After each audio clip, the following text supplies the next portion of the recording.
자, 오늘 저와 여러분들이 함께 나누실 말씀은 창세기 5장 1절부터 24절까지 말씀입니다. 창세기 5장 1절부터 24절까지 말씀 함께 한 목소리로 하나님 말씀을 같이 읽으시겠습니다. 이것은 아담의 계보를 적은 책이니라. 하나님이 사람을 창조하실 때에 하나님의 모양대로 지으시되 남자와 여자를 창조하셨고 그들이 창조되던 날에 하나님이 그들에게 복을 주시고 그들의 이름을 사람이라 일컬으셨더라. 아담은 130세에 자기의 모양 곧 자기의 형상과 같은 아들을 낳아 이름을 셋이라 하였고 아담은 셋을 낳은 후 800년을 지내며 자녀들을 낳았으며 그는 930세를 살고 죽었더라. 셋은 105세에 에노스를 낳았고 에노스를 낳은 후 807년을 지내며 자녀들을 낳았으며 그는 912세를 살고 죽었더라. 에노스는 90세에 게난을 낳았고 게난을 낳은 후 850년을 지내며 자녀들을 낳았으며 그는 905세를 살고 죽었더라. 게난은 70세에 마할랄레를 낳았고 마할랄레를 낳은 후 840년을 지내며 자녀들을 낳았으며 그는 910세를 살고 죽었더라. 마할랄렐은 65세에 야렛을 낳았고 야렛을 낳은 후 830년을 지내며 자녀를 낳았으며 그는 895세를 살고 죽었더라. 야렛은 162세에 에녹을 낳았고 에녹을 낳은 후 800년을 지내며 자녀들을 낳았으며 그는 962세를 살고 죽었더라. 에녹은 65세에 무드셀라를 낳았고 무드셀라를 낳은 후 300년을 하나님과 동행하며 자녀들을 낳았으며 그는 365세를 살았더라. 에녹이 하나님과 동행하여더니 하나님이 그를 데려가심으로 세상에 있지 아니하였더라. 아멘. 할렐루야. 자, 여러분 평안들 하셨습니까? 1년 만에 뵈는 것 같아요. 1년 만에. 제가 비행기를 타고 오면서 연도가 바뀌었습니다. 그러니까 비행기를 1년 동안 탄 것 같아요. 그냥 올해 새해 첫 예배인데요. 옆분들 바라보면서 한 해 동안 정말로 하나님의 은혜가 충만한 삶들 살아가시기 원합니다. 우리 이렇게 좀 앞뒤 보면서 옆에 분들과 좀 인사할게요. 하나님의 큰 은혜를 경험하며 살아가시기 바랍니다. 우리 이렇게 인사를 좀 나눴으면 좋겠어요. 자, 저는 여러분들 덕분에 캄보디아 단기 선교 팀원들과 무사히 또 잘 마치고 돌아왔습니다. 이번 선교지 사역이 개인적으로 참 많이 힘들었음에도 견디고 잘 마칠 수 있었던 것은 분명히 여러분들이 뒤에서 기도해 주시고 또 성령이 함께 하심이 있었기에 가능했다고 확신합니다. 사역에 대한 구체적인 보고는 2주 안에 또 여러분들에게 드릴 수 있도록 그렇게 하겠습니다. 자, 오늘은 성경에서 영생이 복으로 흘러가는 제가 늘 말씀드렸던 것처럼 성경이 말하는 복은 영원한 eternal life, 영원한 생명을 말한다고 했어요. 우리는 눈에 보이는 것을 복이라고 이야기하지 않습니다. 눈에 보이지 않는 것, 바로 eternal life, 바로 이 영생이 복으로 흘러가는 아벨을 통해 이어지는 족보와 하나님을 떠나 영원한 죽음으로 향해 가는 가인을 통해 이어지는 족보를 통해서 그들의 삶이 어떻게 다르게 나타나는지를 한번 짧은 시간에 살펴보도록 하겠습니다. 자, 창세기를 주의 깊게 읽어보신 분들은 알겠지만 아담으로부터 시작된 족보는 창세기 4장과 5장에서 두 개의 족보로 나누어집니다. 4장에 나오는 족보는 농사 짓는 사람, 바로 농부로 표현되는 땅에 속한 사람으로 저주를 받아서 영원한 죽음을 향해 달려가는 가인, 바로 우리가 마태복음에서 살펴봤던 것처럼 이 이야기가 제가 마태복음 21장에 나오는 농부들이 주인의 아들을 죽이는 비유에서 설명을 드린 적이 있죠. 바로 이 가인이 아벨을 죽이는 것처럼 바로 이들은 영원한 죽음을 향해서 달려가는 자들, 가인을 통해 나오는 족보가 창세기 4장에 이어집니다. 자, 이들은 과연 어떤 삶을 살아갔는지를 대략 한번 살펴볼게요. 그 족보를 창세기 4장 16절서부터 22절 우리말 성경으로 같이 읽겠습니다. 그 후 가인은 여호와 앞을 떠나 에덴의 동쪽 노 땅에서 살게 되었습니다. 가인이 그의 아내와 동침하니 그녀가 임신해 에녹을 낳았습니다. 가인은 성을 세웠는데 그의 성의 이름을 아들의 이름을 따서 에녹이라 지었습니다.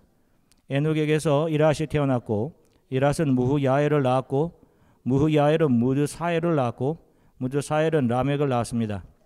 라멕은 아내가 둘이었는데 하나의 이름은 아다고 다른 하나는 실라였습니다. 아다는 야발을 낳았는데 그는 장막에 살며 가축을 기르는 사람들의 조상이 됐습니다. 그의 동생의 이름은 유발인데 그는 하프와 피리를 연주하는 사람들의 조상이 됐습니다. 실라도 아들을 낳았는데 그의 이름은 두발가인으로 청동과 철로 각종 도구를 만드는 사람이었습니다. 두발가인의 누이 동생은 나아마였습니다. 아멘. 자 보세요.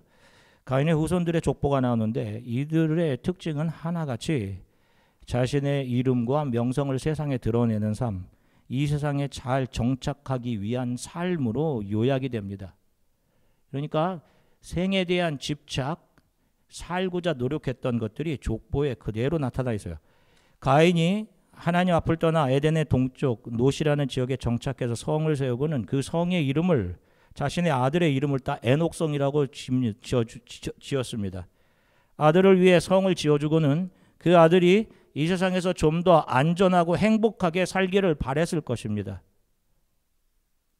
그러나 하나님을 떠난 이들이 만들어내는 모든 것들은 다 바벨의 또 다른 모습일 뿐입니다. 자, 에녹의 4대 손자는 라멕이라는 사람이었는데 그에게는 세 아들과 한 딸이 있었습니다. 자, 그의 첫째 아들의 이름은 야발이었는데 그는 모든 목축업을 하는 사람들의 시조 아버지가 됩니다. 자, 그리고 라멕의 두 번째 아들의 이름은 유발이었는데 그는 하프와 피리, 플룻을 연주하는 사람들의 조상. 다시 말하면 모든 음악을 하는 사람들의 시조가 됩니다. 그리고 마지막 세 번째 아들의 이름은 두발가인이었는데 그는 청동과 철로 도구를 만드는 사람, 즉 청동기 문명과 철기 문명 사이에서 철기 문명의 중요한 역할을 했던 미케닉의 시조가 됩니다. 이들은 각자 자기의 분야에서 명성과 돈과 부, 명예를 획득한 그런 사람들이었습니다. 성경이 족보에 그렇게 기록하고 있어요. 이 땅에 존재하는 정치, 경제, 사회, 문화 모든 영역이 바로 이 가인들이 후손을 통해 길이 놓이고 닦이고 발전을 거듭해 지금까지 온 것입니다. 그런데 이들의 이름은 세상에서는 유명했을지 몰라도 하나님께서는 이들의 이름을 영원한 생명을 얻게 되는 그런 사람들의 족보가 아닌 영원한 죽음으로 가는 가인의 족보 안에 이들의 이름을 넣어놓고 계십니다. 이들의 모습을 바울은 이렇게 이야기를 합니다. 에베소서 2장 1절부터 3절 우리말 성경으로 같이 읽겠습니다. 여러분 또한 여러분의 허물과 죄로 죽은 사람들이었습니다. 그때 여러분은 이 세상 풍속을 따라 허물과 죄 가운데 살았고 공중의 권세 잡은 자, 곧 지금 불순종하는 아들들 가운데 활동하고 있는 영을 따라 살았습니다. 그때는 우리도 다 그들 가운데 속해 육체와 마음이 원하는 것들을 행하며 육체의 욕망대로 살았습니다. 그래서 우리도 그들과 마찬가지로 태어날 때부터 진노의 자녀들이었습니다. 아멘. 보세요. 우리는 삶의 목표를 정하고 그것을 성취하는 삶을 성공의 삶이라고 이야기합니다. 그런데 그런 삶에 대한 정의를 성경은 그것은 다 이 세상의 권세 잡은 자, 바로 사탄으로부터 인해 나오는 것이며 그런 삶을 바로 예수를 죽인 농부 가인의 후손들이 살아가고 있는 것이에요, 여러분. 그런데 영원한 생명을 소망하고 부활을 소망해야 하는 성도들이 이런 농부의 삶, 이 세상에 잘 정착하고 성공하는 삶을 복이라고 생각을 합니다. 그런 사람들이 있어요, 여러분. 심지어 교회에서도 자기의 성공으로 옷 입히고 자기 만족과 유익으로 자신을 잘 채운 삶을 복이라고 가르치고 있단 말입니다. 여러분, 이것은 교회의 모양은 하고 있지만 교회가 될 수 없는 겁니다. 육체가 원하는 대로 사는 것, 내 안에 있는 욕망, 좀 더 고귀한 말로 내가 세운 비전과 내 삶의 목표를 따라 사는 삶이 바로 허물과 죄로 죽은 가인의 후손들이 살아가는 방식임을 성경은 분명히 우리들에게 보여주고 있는 겁니다. 이들은 어떻게 해서든지 이 땅에서 잘 정착하고 어떻게 해서든지 살아보기 위해 몸부림치는 사람들이란 말이에요. 자, 대표적으로 가인의 족보 안에 있는 4대 후손인 라멕이 자신을 위해 만들어 부른 노래를 한번 들어보겠습니다. 창세기 4장 23절부터 24절 같이 읽겠습니다. 라멕이 자기 아내들에게 말했습니다. 아다여, 실라여, 내 말을 들으라. 라멕의 아내들이여, 내 말에 귀를 기울이라. 내게 상처를 입힌 남자를 내가 죽였다. 나를 상하게 한 젊은이를 내가 죽였다. 만약 가인을 위한 복수가 7배라면 라멕을 위해서는 77배나 될 것이다. 보세요. 가인의 4대 후손이 자신을 위해서 만들어낸 그런 노래입니다. 자신의 명성을 높이기 위해 만들어낸 거예요. 자신의 무슨 일을 했는지 자신을 공격한 젊은 남자를 죽이고는 자랑스럽게 노래합니다. 가인을 위한 복수가 7배라면 나를 위한 복수는 77배가 될 것이다. 이 말은 자신이 더 잔인하고 용맹스러움을 반증하는 말입니다. 이 세상에서 나를 죽일 사람은 없다라는 그런 의미예요.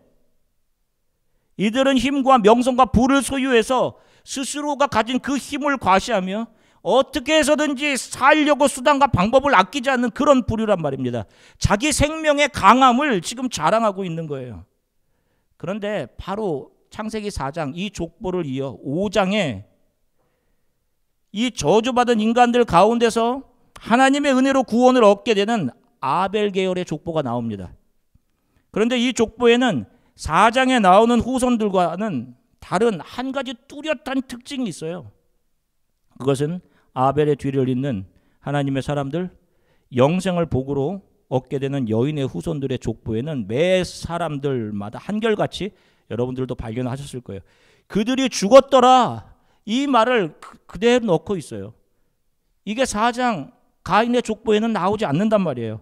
그들이 죽었더라. 그들이 죽었더라. 하나같이 그들의 이 세상에서의 삶의 행적에 대한 묘사는 없단 말입니다.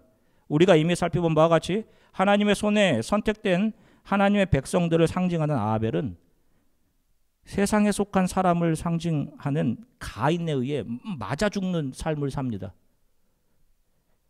아벨은 젊은 시절에 세상을 떠났습니다. 어떻게 보면 참으로 안타깝고 무의미한 죽음으로 보여져요. 무슨 이게 복 있는 삶입니까? 좀 더 살아서 더 눈에 즐거운 것들을 많이 보아야 했을 텐데 좀 더 이 세상의 사내 진미들 입에 좋은 거, 좀 입이 즐거운 삶, 성공적인 삶을 오랫동안 즐기며 살아야 했는데 그는 일찍 세상을 떠났어요. 자, 우리 중에 누가 이런 아벨의 삶을 본받고 싶어 하겠습니까? 자, 여러분은 어떠세요? 이런 아벨의 삶을 살고 싶으세요?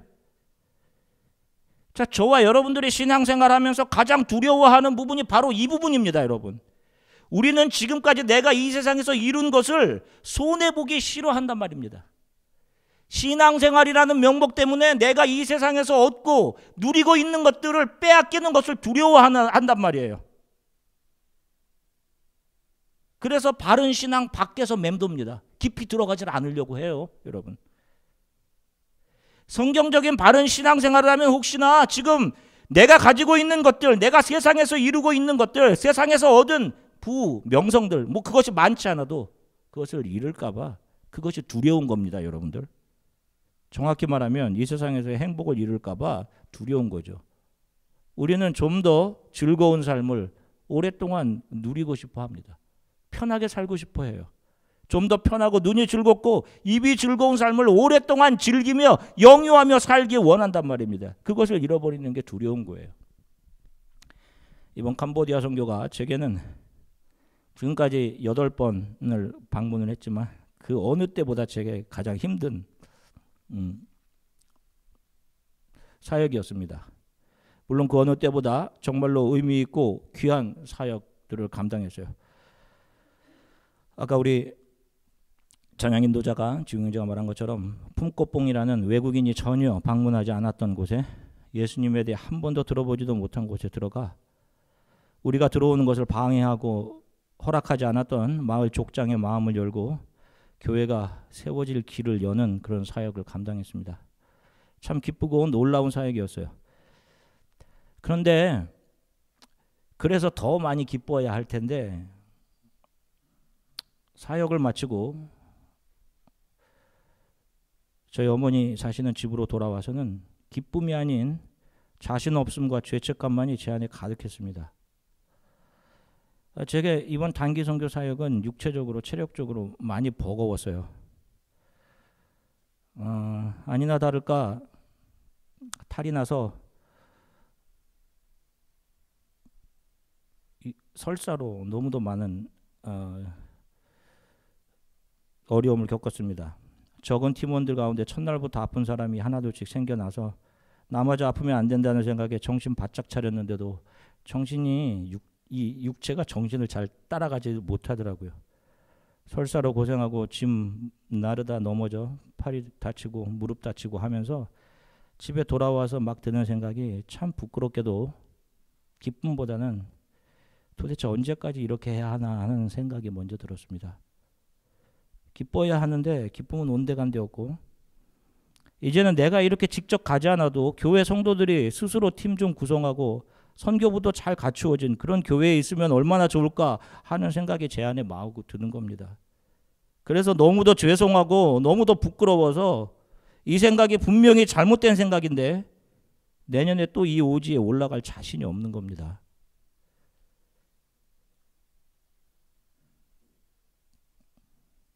그래서 하나님께 너무 죄송하고 미안해서 눈물이 많이 났습니다. 죄로 가득한 인간은 육체의 즐거움과 눈에 보이는 행복과 성공, 세상에서 잘 정착할 것만을 추구하며 사는 것이 분명히 맞습니다. 제 안에서 그런 모습을 분명히 다시 한번 확인했어요. 우리 안에 그런 욕구가 다 있습니다. 살아보려고 하는 그런 욕구예요.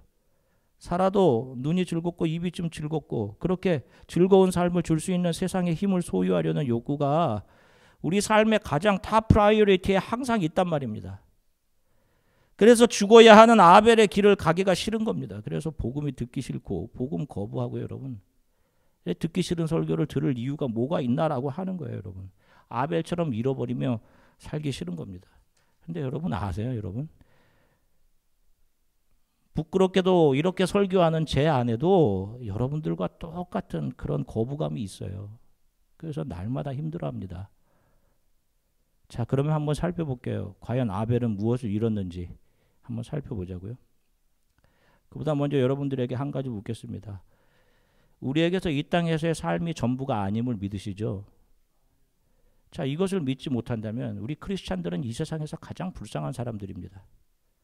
우리는 분명 영원한 삶이 있음을 믿습니다. 그러면 우리가 언젠가 이 세상의 삶을 떠나 하나님 앞에 분명히 이르게 될 터인데 성경이 우리에게 그것을 이야기하잖아요. 그때 우리가 하나님 앞에서 영생을 얻기 위해 무엇을 내놓아야 한다고 생각하십니까? 다른 사람보다 더 잘 누린 시간들과 기회들이 돈으로 우리의 입과 우리의 눈과 귀를 행복하며 살았던 그런 삶들, 그런 걸까요? 그 앞에서 그 모든 것이 하나님 앞에서 드러나게 될 터인데 세상에서 성공했던 명성과 내가 이루었던 그런 성취들을 하나님 앞에 보여드려야 되는 걸까요? 아닙니다, 여러분. 그런 것은 이 세상에서만 유효한 것들이에요, 여러분. 세상에서 성공하려 했던 그 모든 것들 이 세상에서만 유효한 겁니다. 다. 그거 하나도 가지고 하나님 앞에 갈 수 없는 거예요.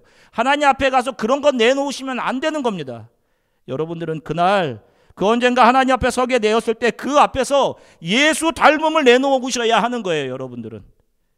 나의 삶의 성공과 즐거움을 위해 보냈던 시간, 그보다 하나님의 뜻을 위해 나의 육체는 힘들고 고단했지만 주의 사랑을 전달하기 위해 헌신했던, 그렇게 사용했던 시간들, 이 땅에서 예수께서 그렇게 하신 것처럼 하나님의 뜻대로 살기 위해 자신을 낮추시고 주고 가셨던 그 예수 닮음을 내놓으셔야 하는 겁니다.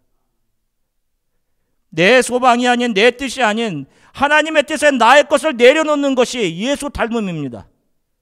그래서 우리들이 왜 이렇게 나의 삶은 잃어버려야 하는 건가요? 왜 나의 삶은 이렇게 고단해야 하나요? 라고 수없이 하나님께 물으면서, 그럼에도 불구하고 내 뜻대로 하지 마시고 하나님 뜻대로 해주세요, 하나님 뜻대로 제 삶을 이끌어가 주세요 라고 매일 기도하는 예수 닮음이 저와 여러분들의 삶에 나와야 되는 거예요. 친절하게 어려운 사람들에게 사랑을 발산해내는 것이 예수 닮음입니다. 두렵고 혹시 내 인생이 망하면 어떻게 하나 염려되는 상황 속에서 하나님을 예배하는 자리로 나오고 하나님을 경외하고 하나님을 잠잠히 바라보며 주님의 뜻이면 낮은 자리도 가겠습니다, 불편함도 감수하겠습니다 라고 하는 것이 예수 닮음입니다.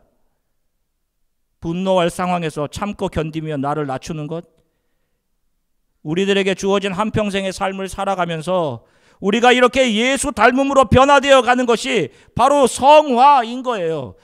그 언젠가 하나님 앞에 서게 되었을 때 그 예수 닮음이 옷으로 입혀져 있는 사람들이 이 땅을 지나가며, 그들이 이 땅을 지나가며 흘린 그 눈물을 하나님께서 씻겨주시고 그들을 영원한 안식, 영원한 생명으로 옷 입혀 주시는 것, 이것이 바로 구원의 완성인 성화, glorification인 것입니다. 내가 원하는 것 얻으려 내 마음대로 시간을 사용하고 하나님을 예배하는 것을 내가 무엇이 되는 것보다 뒤로 밀어놓고 그 가운데서 얻고 획득하고 하는 것, 여러분, 이 모든 것이 이 세상에서 영원한 죽음으로 가는 자들의 족보에 나오는 가인들의 삶인 것이에요. 여러분, 꼭 기억하십시오. 여러분, 잘 기억하세요. 신앙생활이 이 세상에서 내가 바라는 바를 이루어질 도구로 전락되어 있으면 안 되는 겁니다. 여러분, 그거는 샤머니즘, 애니미즘 이런 것에 불과한 거예요. 편하게 신앙생활을 하기 위해 교회 가고 또 편하게 신앙생활을 생각하고 또 교회를 선택하고 하시면 안 되는 거예요. 이 모든 것이 다 가인들의 추구, 살려는 것이에요. 어떻게든지 살려고 하는 것. 살려고 하는 자들은 그들의 영혼이 죽게 되는 것입니다. 예배가 내 삶의 가장 탑 프라이어리티 우선순위에 있지 않은 상태에서 여러분들이 얻게 되는 그 모든 것들은, 그것이 이 세상에서는 성공이라고 불려주는 것이라 할지라도 결국 그 모든 것들은 여러분들을 하나님으로부터 멀어지게 하고 여러분들을 영원한 죽음으로 가게 하는 것들에 불과한 거예요. 꼭 기억하십시오. 여러분, 그것이 성공, 성취라 하더라도 하나님을 경외하며 매일 그분을 예배하는 삶을 살지 않는 상태에서 주어진 직장이나 성취, 돈이나 명예, 건강, 다 여러분들을 하나님으로부터 멀어지게 하는 것들이란 말입니다. 아벨은 이 땅에 오실 예수 그리스도의 삶이 어떤 것인지를 예표해 보여주는 삶이었고, 모든 성도들의 삶이 세상에서 죽어야 하는 삶임을 자명하게 보여준 예수 닮음의 표본이었습니다. 요한일서 3장 16절 우리말 성경으로 같이 읽겠습니다. 예수 그리스도께서는 우리를 위하여 자기 목숨을 내놓으셨습니다. 그래서 우리가 사랑을 알게 됐습니다. 그러므로 우리도 형제들을 위해 우리 목숨을 내놓는 것이 마땅합니다. 아멘. 보세요. 자신의 내부에서 끊임없이 요구하는 욕망과 세상에서 잘 정착하고자 하는 그런 욕구로부터 죽어야 하는 사람들이 성도들입니다. 여러분. 그래서 아벨을 통해 이어지는 영원한 생명을 얻게 되는 자들의 족보가 가인들의 족보와는 달리 그들이 죽었더라로 점철되어 있는 거예요. 히브리서 11장 13절 우리말 성경으로 같이 읽겠습니다. 이 모든 사람들은 믿음을 따라 살다가 죽었습니다. 그들은 약속하신 것들을 받지 못했지만 그것들을 멀리서 보고 환영했으며 세상에서는 외국 사람이며 나그네임을 고백했습니다. 아멘.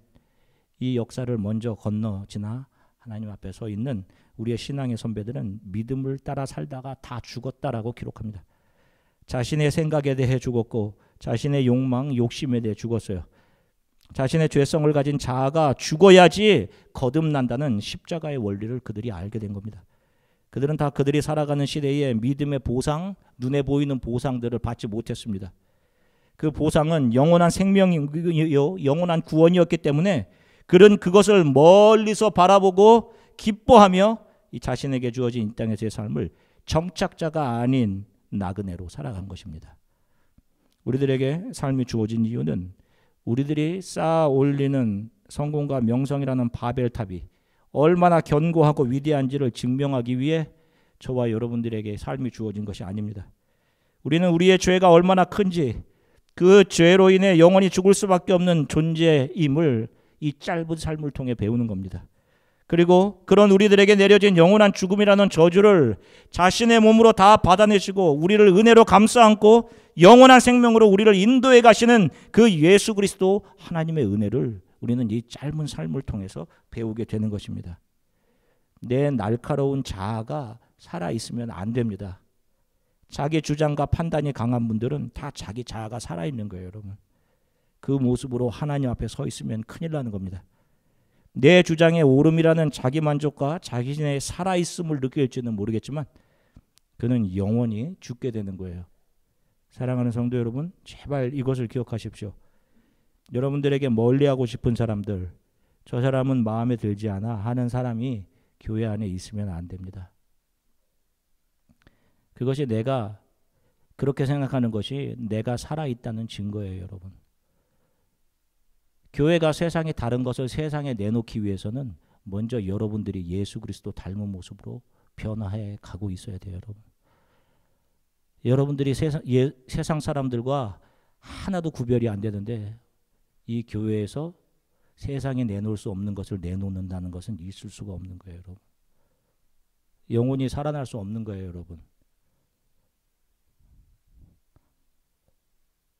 매일 하나님을 경외하고 예배하며 내가 성공하지 못해도, 내 자녀가 세상에서 성공하지 못해도 내가 죽어도 주를 예배하는 자리를 멀리하지 않겠습니다 라는 마음으로 살아가는 사람들, 바로 그 사람들을 하나님은 그분이 놓으셔야 할 자리에 그들을 놓으시고 세상에서 예수 닮음이라는 거룩함을 빛으로 비추게 하시는 것입니다. 이것이 콜링, 이것을 부르심이라고 하는 거예요, 여러분. 그래서 제가 늘 말씀드리듯이 우리 크리스찬들은 자신의 목표, 자신의 비전을 따라가는 사람들이 아닌 바로 이 콜링을 따라가야 되는 사람들인 것입니다. 단기 선교를 마치고 돌아와 이런 생각을 했습니다. 돌아가면서 이제 구은미 집사님도 LA로 떠나가시고 이제 선교지에 함께할 사람들도 점점 줄어갑니다. 2년 전만 해도 14명의 사람들이 갔는데 이번에는 이제 캄보디아에서 프놈펜에서 합류하신 저희 형 제외하고는 저희 교회에서는 6명이 갔습니다. 이제 함께 가서 의료 선교 사역을 해줄 의사, 이제 간호사도 없어요. 근데 제발 하나님께서 저희 교회에 어떤 특별한 재능이, 눈에 띄는 재능이 아니더라도 자신에게 있는 가장 작은 것으로라도 하나님께서 자신에게 주어주신 그 어떤 것이라도 내가 하나님으로부터 받은 사랑을 선교지에 나눠주기 원하는, 그 일을 온 마음으로 동역하기를 기뻐하는, 주를 위해 자신의 시간과 탤런트를 기쁘게 사용할 마음들을 우리 성도들에게 주시고 또 그런 사람들을 동역자로 우리 교회에 보내주셨으면 정말로 좋겠습니다. 이런 간절한 마음을 품어봅니다. 이것이 저의 기도의 제목 중에 하나예요. 올해 저의 기도의 제목입니다. 사랑하는 성도 여러분, 우리 영원한 생명을 얻어 예수 그리스도의 족보 안에 있는 사람들, 저와 여러분들이어야 하죠. 이 족보 안에 있는 사람들은 날마다 우리가 죽는 사람들입니다. 우리 자아가 죽는 사람들이에요. 자신의 욕심이, 그 욕심이 십자가의 죽음을 경험하고 이 짧은 삶을 지나가는 사람들이 성도들인 것입니다. 자신의 생각이 강하면 안 돼요. 자, 우리 마지막으로 고린도후서 4장 16절에서부터 18절까지 말씀을 읽고 말씀을 마치도록 하겠습니다. 같이 읽겠습니다. 그러므로 우리는 낙심하지 않습니다. 우리의 겉사람은 쇠할지라도 우리의 속사람은 날마다 새로워지고 있습니다. 우리가 잠시 당하는 가벼운 고난은 그것 모두를 능가하고도 남을 영원한 영광을 우리에게 이루어 줄 것입니다. 우리가 주목하는 것은 보이는 것들이 아니라 보이지 않는 것들입니다. 보이는 것들은 잠깐이나 보이지 않는 것들은 영원하기 때문입니다. 아멘. 함께 기도하겠습니다. 여러분 잠시 우리가 기도했으면 좋겠어요. 우리 새해 첫 예배인데 여러분들 올해 여러분들은 신앙적으로 어떤 것을 원하시는지, 오늘 우리가 말씀으로 나는 죽어야 거듭나는 십자가의 원리를 하나님 오늘 말씀으로 우리에게 주셔서 감사합니다. 올 한 해 동안 우리의 욕심과 나의 생각과 나의 자아가 십자가에 못 박혀 죽어가는 한 해 되게 도와주세요. 하나님, 제게 주신 하나님의 은혜가 너무도 큽니다. 나의 욕구와 나의 만족을 채우는 삶, 그런 2020년이 아닌 하나님의 은혜의 도구 전달자로 살아가게 해주십시오. 하나님의 은혜와 사랑만을 비추어내게 해주십시오. 남은 제 삶은 나의 욕구, 나의 생각대로 사는 삶이 아닌 하나님께 순종하는 삶, 나는 죽고 예수만을 반사해내는 삶을 살게 해주십시오. 내 생각과 나를 주장하지 않게 하시고 올 한 해 나는 십자가에 못 박히고 나를 통해 예수 그리스도의 사랑만 우리 교회 또 안에서 서로에게 드러내게 해주십시오. 용서하지 못할 사람은 없게 해주십시오. 하나됨을 온전히 지켜내어 우리 교회는 이 세상에서는 낼 수 없는 사랑과 은혜를 발산해내는 영원 살림을 이루어내는 그런 교회 되게 하나님 도와주십시오. 우리 모든 기도 제목을 가지고 잠시 함께 기도하겠습니다. 사랑의 주님 참 감사합니다. 사랑하는 성도들과 함께 하나님의 말씀 또 나눌 수 있게 하셔서 너무 감사드립니다. 주님, 그렇습니다. 아버지 하나님, 하나님의 사람들에게 아벨을 통해 이 세상에 태어난 여인의 후손, 영원한 생명을 가진 사람들의 족보를 통해 이 세상에 속한 사람들의 족보와 하나님 나라는 세상에서 그들의 삶을 우리에게 보여주셔서 감사합니다. 주님, 죽음으로만이 이루어낼 수 있는 생명의 탄생을, 죄의 용서를, 그것을 이루기 위해 예수께서 우리를 위해 죽으셨던 것처럼 우리의 자아와 우리의 생각, 우리 삶의 비전과 나의 삶을 채우기 위한 모든 생각들을 주님 앞에 내려놓고 하나님의 뜻만이 우리의 삶에 온전히 드러나 나타내게 해주십시오. 한 해는 다른 것 때문에 분주하지 않게 하시며 하나님을 더 알아가는 한 해 되게 도와주십시오. 주님, 우리 안에 동역자들을 보내주십시오. 내 삶을 빌드업하는 것이 아닌 하나님의 나라를 세우며 영혼들을 주님께로 돌아오게 하기 위한 그런 성도들로 우리를 변화시켜 주십시오. 내 삶을 기꺼이 주님께 드리고 주님 앞에 엎드려 눈물로 주님의 발을 씻으며 향유를 주님 앞에, 주님의 발 앞에 붓고 머리털로 주님의 발을 닦은 여인처럼 우리의 모든 것을 주님께 드려 누군가 주 예수 그리스도께